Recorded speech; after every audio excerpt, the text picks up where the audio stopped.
this is Mrs. Brown, and today we're talking about theoretical and experimental probability. So let's start with some vocabulary words. The first vocabulary is uniform probability model. And basically, that's a fancy way of saying you have an equal chance of everything happening. So that would be something like this. In other words, these are broken into 4 equal size pieces. So if this was a spinner and you were spinning it, you would have an equal chance of 1 out of 4 of getting each color. That would be uniform.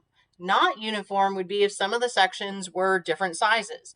If this were your spinner, you'd have a much greater chance of getting red or yellow than you would blue or green because the size of the wedge is much bigger for red and yellow. Okay, so uniform probability model just means that it is the same size, the equal chance of each thing happening.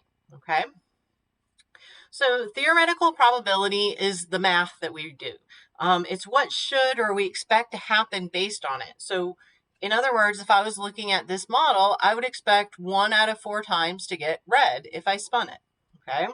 Experimental probability is what actually happens. So sometimes, you ever playing a game and you roll the die and you get like 5 times in a row and you're like, what just happened? It doesn't mean that you'll always get a 3 that many more times, but there are clusters where you get the same number over again. Just like in the spinner, I may spin it, 6 times and 2 or 3 of those were, like yellow, but it doesn't mean I have a better chance of getting yellow than the others. It's just what happened. Sample size, as in how many times we do something, actually matters a lot with how close experimental is to theoretical. So for instance, if I only spun this spinner, 6 times, I might not get green at all. But if I spun it 100 times, 200 times, then it would be closer to that 1 out of 4 probability. So the amount of times that you do something in your experiment is going to determine in part how close it is to the actual theoretical number, what we should get based on what we know. Okay, so let's take a look at an example of theoretical versus experimental. So in theoretical probability, the probability of getting yellow, remember the denominator represents the number of possible outcomes. There's 1, 2, 3, 4, because there's 4 colors. And the probability of getting yellow, there's only 1 yellow, so it's 1 out of 4. So we would expect that 1 out of 4 times we would land on yellow. So let's look at an experimental probability. So somebody spun the spinner 40 times, and this is the results they got. Okay, so we want to know what the experimental probability is of getting yellow. Okay, well, in this case, my number of trials is 40. So out of 40, 9 times I got yellow. So the probability was 9 out of 40 based on my experimental data. Okay, well, how close is that to the actual one? Well, if we look at 4 actually goes into 40. I can convert that as an equivalent fraction. Times by 10, times by 10. So therefore, we would expect 10 out of 40 would be yellow, and we get 9 out of 40, which is really close. So the experimental and theoretical are close to each other in that case. All right, so let's take a look at another example. All right, so we roll a number cube, which is just, the regular die that has 1, 2, 3, 4, 5, 6, but in math, we always call them number cubes. Okay, 20 times. You roll a sum of 9 8 times. Experimental probability for rolling the sum of 9. Okay, so I roll 2 dice, I add them together, and I get 9. And that happened 8 times in my experiment. Okay, my experiment I did 20 times. So that would be the denominator. And 8 of those times landed me a sum of 9. Okay. If we simplify that, we can simplify by 2 or we can simplify by 4. 4 goes in twice and 4 goes into 25 times. So 2 out of 5 times we would expect a sum of 9. Does that match the theoretical probability? Well, let's take a look. When we talk about adding 2 number cubes together, we roll 2 different ones. We have 6 times 6 or 36 possible outcomes. Okay.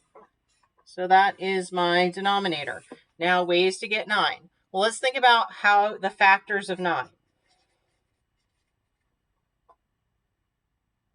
I'm sorry, not factors. That would be multiplication. Let's think about the ways to add to get 9, okay? It's one of those days. All right, 2 plus 7, 3 plus 6, or we could do 4 plus 5. Now, if we're dealing with a number cube that is 1, 2, 3, 4, 5, 6, 1 plus 8 isn't going to work because that's impossible. We can't get an 8. And 2 plus 7 can't work because we can't get a 2 and or we can't get a 7 in that one. So there's only 2 possibilities, the 3 plus 6 and the 4 plus 5. So when we take a look at that, the first cube and the second cube, we could get, say, a 4 and a 5, or a 5 and a 4. That's would be like the first one's 4 and the second one's 5. The first one's 5, the second one's 4. This first one's 6, the second one's 3, and backwards 3 and 6 and 6 and 3. So there are 4 possibilities, okay? So 4 out of the 36 possibilities are a sum of 9. Well, if I look at 436 and I simplify that by 4, that's 1/9. Okay, so is 1/9 close? Well, let's look at it. Not between 9 and 5, the common denominator would be 45. So if I want to rewrite that and rewrite this one, the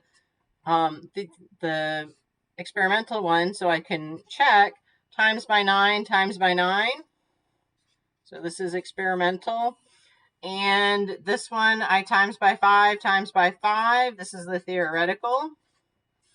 And when I look at that, 5 and 18, the experimental is way off from what my theoretical would be. I would expect only about 1 out of every 9 times to get that sum. It's a pretty small percentage compared to 2 out of 5. That's closer, that's like 40% of the time. That's quite a significant difference. And so there's a number of reasons that could happen. I told you that a lot of times you get like clusters where you get like the same thing over and over again. That's just kind of how things play out a lot of times. And so part of it just mean that you only did it 20 times. If you were to continue with this experiment, say 200, 300, 400, 500, 1,000 times, your data would be much closer to this 1 out of 9 when you checked your experimental data. Okay, so let's look at one more instance. Okay, predict using experimental probability. All right, so Sweet Treat sold 60 brownies, 65 cookies, and 75 cupcakes last week. Predict how many of the next 1,000 sweets sold will be brownies. Okay, before we can predict, we actually have to find the experimental probability of a brownie. So in order to do that, we need the total number of outcomes, so the total possible, and then how many were brownies. Well, to get the total possible, we're going to add together the things that were sold. Okay, so when you do that, that's 13, 19, 20, so 200. So the probability of a brownie being sold last week was 60 out of 200. Now, we could simplify that, but since 200 goes into 1,000, I'm just going to leave it. Okay. But yes, you could definitely simplify that significantly down to 3/10. So, but it's just as easy to use 60 out of 200. So in order to predict, you put your experimental probability, okay, equaling what you want to get out of it. Okay, so out of 1,000, if 60 out of 200 is equal to what out of 1,000? Because 200 goes into 1,000, we can just use equivalent fractions. So in this case, times by 5, and I get 300. So I would expect 300 brownies be sold out of the next 1,000 sweets that are sold. Okay. You can also use cross products in order to solve this proportion. So let's say you didn't notice that you could use equivalent fractions, or it didn't actually work out real nice for equivalent fractions, which sometimes that's true. So you can say to yourself, 60 times this number equals 200 times that number. Remember, the cross products are going to be equal to each other. So 60 times 1,000 equals 200 times n. So this would be 60,000 equals 200n. Divide by 200. 200 divided by 200 is going to be 1. That cancels. The nice thing about things that end in zeros, when you're dividing, you can cancel out those zeros. So 600 divided by 2 is in fact 300, and I can get my answer that way as well. Okay, so to recap, when I was doing my prediction, I added up to find the total number of possibilities. Okay, because remember, that's the total number. And I found my probability for what I wanted, which is brownies out of the 200 that were sold last week. And then I can use that and write an equivalent fraction or use proportions to figure out the missing number to predict what will happen out of a much larger number, which is 1,000. Okay, I hope this helps, and have a fabulous day.